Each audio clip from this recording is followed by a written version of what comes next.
My name is Charles Ware. Most know me as Buddy. I'm the owner and founder of Ware Productions. That's my production company, my music production company. And I'm a native of Stockton, California. I'm born and raised in Stockton. My company's in Stockton, and I do a lot of music based out of Stockton, whether it's being a music director or music production or live music support. Love, respect, and honor. I think what love means to me is love is sacrifice. I feel like love is sacrifice. You know, um, I've been in church my whole life, and I have a really strong relationship with God. So I feel like biblically, my perception of love is largely Bible based. So of course, like patient and kind and those different things. But I feel like love in the community is the same thing, and it should mirror patience. It should mirror sacrifice and those different things. So I think in terms of a community mindset, love looks like sacrificing certain things on the behalf of the community, on the behalf of the village, and also being patient with our younger generation, maybe even some of our older generation. Um, so that's what love looks like to me. Um, what was the second one? Respect. I think what respect looks like to me is mutuality. I would say respect is, I think, something that should be given, but it's also something that should be received. I think um, when you're treating someone with respect, or uh, I think when you're treating someone with respect, that should be expected. Like, it should be expected to be reciprocated. Um, I think that throughout time, as a culture, we've kind of lost a sense of respect and mutuality and respect. So there's like an entitlement when it comes to respect, whereas like people feel like I'm owed respect without having to give it. And it's one of those things that should really be a circle. It should be a cycle of respect where, I respect you, you respect me. And throughout generations, there's a culture built of respect and of really, I think respect, a large part of it is valuing a person, valuing parts of a person's character, or even character flaws, is valuing things about a person and allowing someone to value different things about you. So when I think of respect, those are the things I think about. I think about mutuality. I think about self-value and valuing things about others. And when it comes to honor, I feel like honor, um, I feel like honor deals more with, uh, I feel like honor deals more with character and integrity. Um, it doesn't mean perfection. I don't think. I don't think honor means perfection, but I do think honor does mean a sense of integrity. Um, and kind of even to double back, I think respect in the community doesn't always mean that you're well liked or well received all the time or popular. I think being respected in the community sense would equate to me as your community or your village or the people who are around you or connected to you, even if not directly, finding a sense of value in what you're about.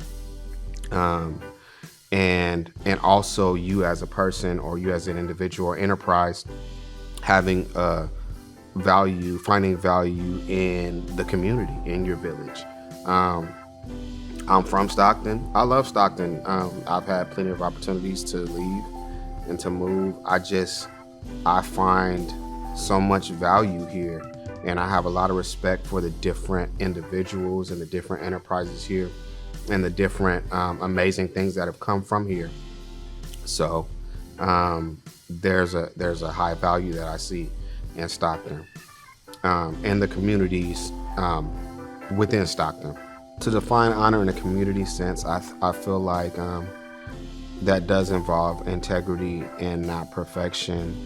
I feel like, for example, being honorable, I feel like requires a sense of self-evaluation,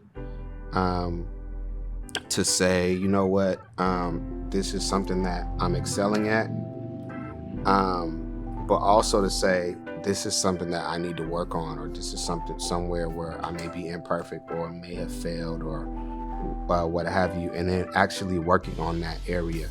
And I feel like there's honor in self-evaluation and self-reflection. I think that's a big part of it. I don't think being honorable is just being good at something or just giving back.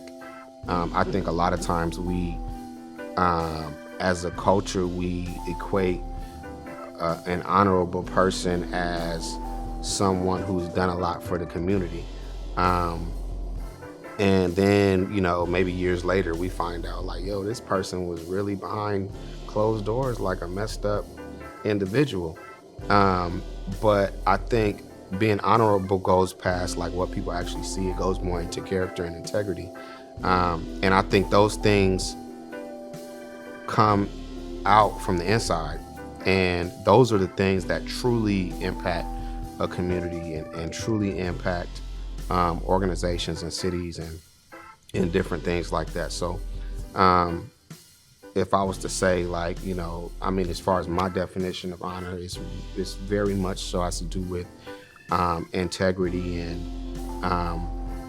what you bring to the community and to the village as who you are as a person behind closed doors, but also what you do for the community in terms of who you are, like what you bring outside of just funding something or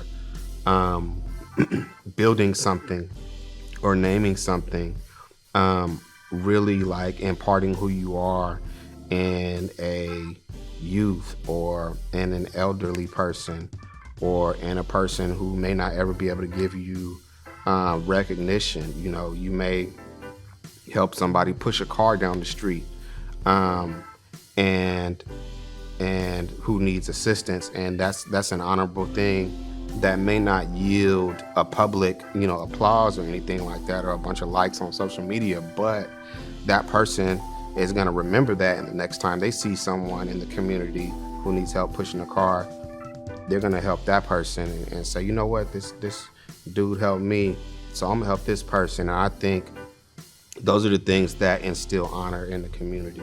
People who I love, respect, and honor, who have helped to shape who I am, I think the first and most important person will be my parents, Charles and LaWanda Ware. My dad is a bishop, and they're pastors in the community. They have a church here in the Stockton area, and I've watched them really behind closed doors do everything that was humanly possible to love, respect, and honor the community. But even outside of that, to love and respect and honor each other as a couple. And to me, especially as a musician in church, you see a lot, you hear a lot, you watch a lot. And I think for me to see those qualities in my parents, but also my pastors, I think that was like a very important catalyst to me as a person, but also like in the workforce, as a business person, as a father, as a musician and those who I network with and things like that. So I would say my parents would probably be the biggest the biggest examples of that. And then of course certain different teachers throughout the way, along the way. Um, you're gonna have to cut out a lot of Justin. I'm sorry. But certain teachers and things like that throughout the way, like Mel Sigatan. He was one. He was my choir instructor at Stagg High School. He was probably the first person in an educational sense who was like really on me about learning how to read music and invest, I guess, what do you call it? Investing scholastically in my music. So like not just hearing something and playing it for church, but actually learning how to dissect what's going on inside of a keyboard, or learning how to read music, or listening to choir parts while we were in class, listening to harmonies or listening to melodies and those types of things. So he was one of the first ones. Then through him, I actually met Mr. Art Coleman, who was another one who was very much about learning music, like learning what music is really about, not just playing what you hear or playing what you feel or those type of things, but really learning like the science of music, how music ticks, learning how to count measures and how to follow along, reading sheet music and playing with the band and things like that. My first exposure to playing with the band was actually in high school with Mr. Sigatan and Mr. Coleman. And so I'm very appreciative of those two. And I mean, their legacy speaks for itself when it comes to love, respect, and honor, because you have this long line of people who are successful in that area, that area of music, that they're exuding the same things that Mr. Coleman and Mr. Sigatan taught. So they were also two very important figures growing up that helped me. And I mean, I have a host of family members, uncles, aunts, grandparents, and different people in the community. I was afforded the opportunity to play at a lot of churches in Stockton. So I was able to develop relationships with a lot of the pastors here. There's some wonderful pastors who gave different examples. I mean, I wasn't able to figure out everything because, of course, I live with my pastors and my parents because they're my biological parents. But although I didn't learn as much as I did about my parents, about other pastors, there were certain things that I noticed with other pastors in the city that was really cool. Like there are a lot of pastors in our city who really care about helping the community. And I feel like often in the media, pastors get a lot of flack for getting on jets or driving nice cars, living in big houses. So I think it's refreshing to see so many pastors in my community that are out at different times of the week giving out food, or so many churches that are giving out food to the community, or down at the shelters helping, or going door to door, not just inviting people to church, but really asking people like, yo, do you need resources, or getting out to some of these community events, town halls, and things like that. So I would also attribute my outlook on love, respect, and honor to a lot of the pastors in the city as well. I'm trying to think anybody else. I think for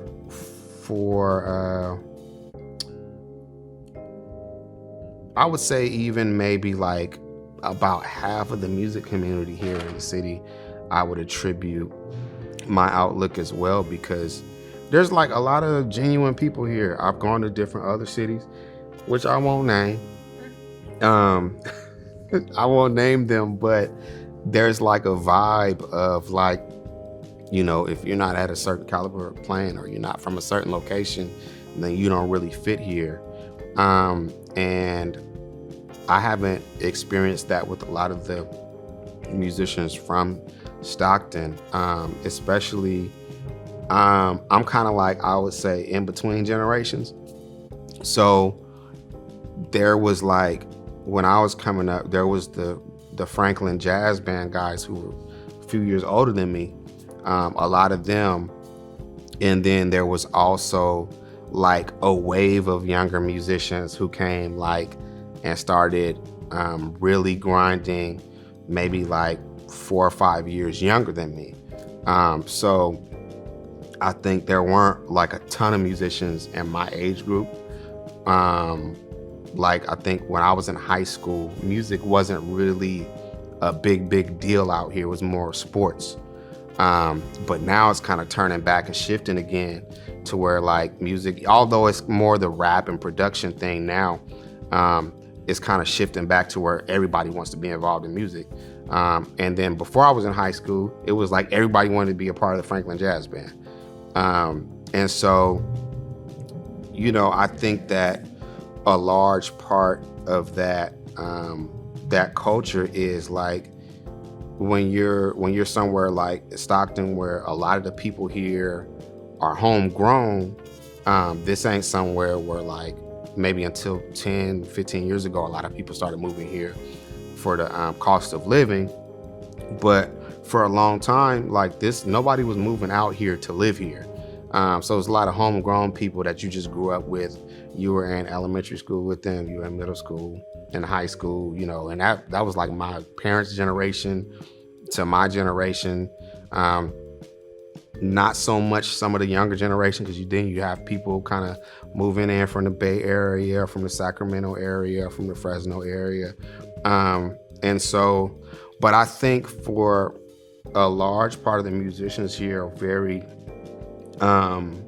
accepting of other people's gifts and talents and musical outlooks. So it teaches you, or one thing I learned from that, I'll say, is I was taught how to appreciate what other people brought to the table, which entails all three things, or it requires all three things: love, respect, and honor. So I would attribute that to all of those mentioned, really.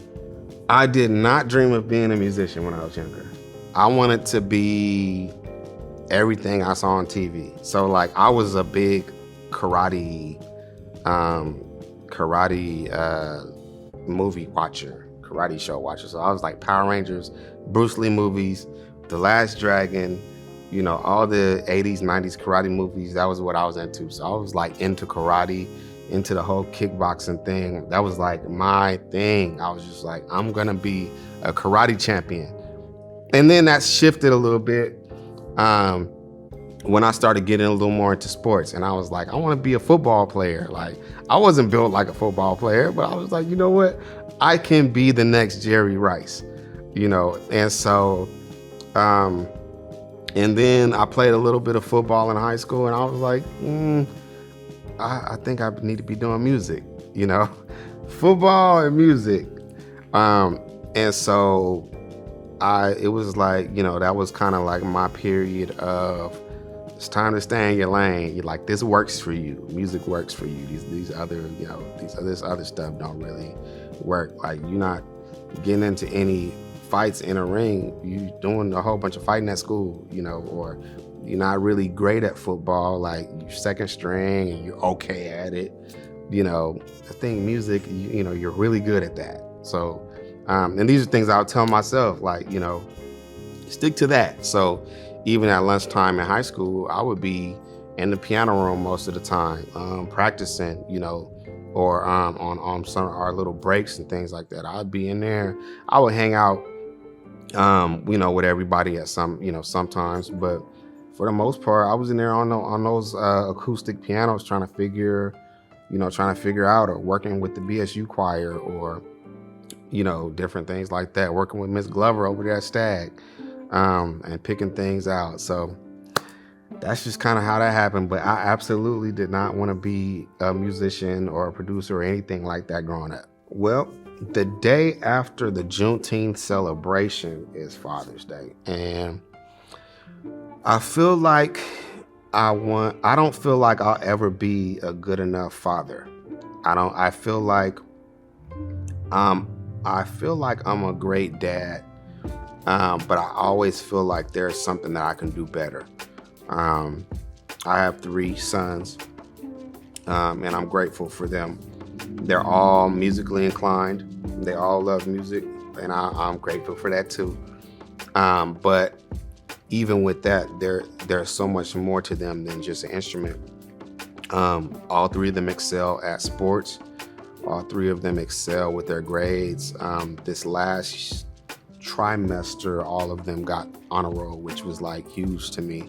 I was like, man, I'm gonna give y'all the world just for that one trimester, because it means a lot to me that there's things that are more important to them than just an instrument. But music is a very, very big part of who they are. They're already practicing their own instruments at home, and they play at their local church pretty much every week.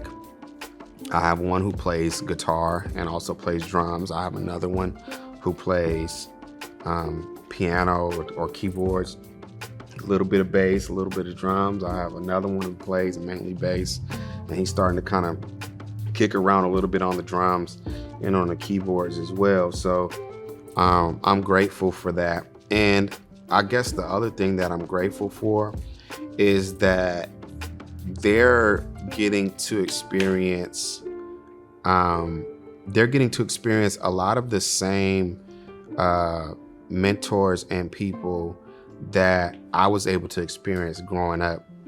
So those people are having the same impact on my kids and on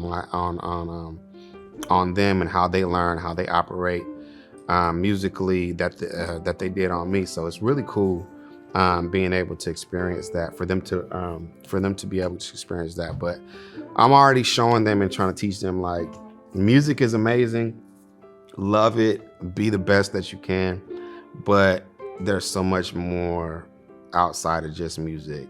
I'm trying to teach them how to take care of their money already, because when I was younger, and even sometimes now, that's an area where I struggled a little bit.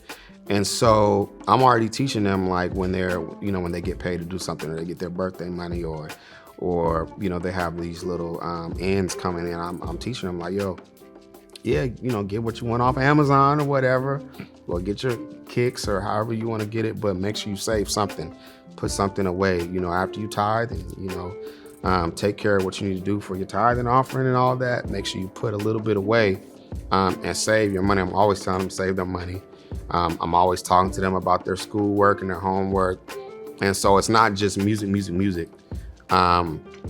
It's really trying to teach them, like, the valuable things about life that'll carry them past, like, where I am right now. One of the things I always tell them is I want them to be better than me at everything. So if they're going to be musicians, like, I want them to be better musicians. If they're going to produce, I want them to be better producers. And I think sometimes it puts a little bit of pressure on them. But I like it. I think pressure needs to be on them. I think one of the things that maybe a little bit after my generation, a lot of parents stopped, I don't want to say forcing their kids to do stuff, but a lot of parents stopped giving their kids direction under the guise of, I don't want to force my kids to do this.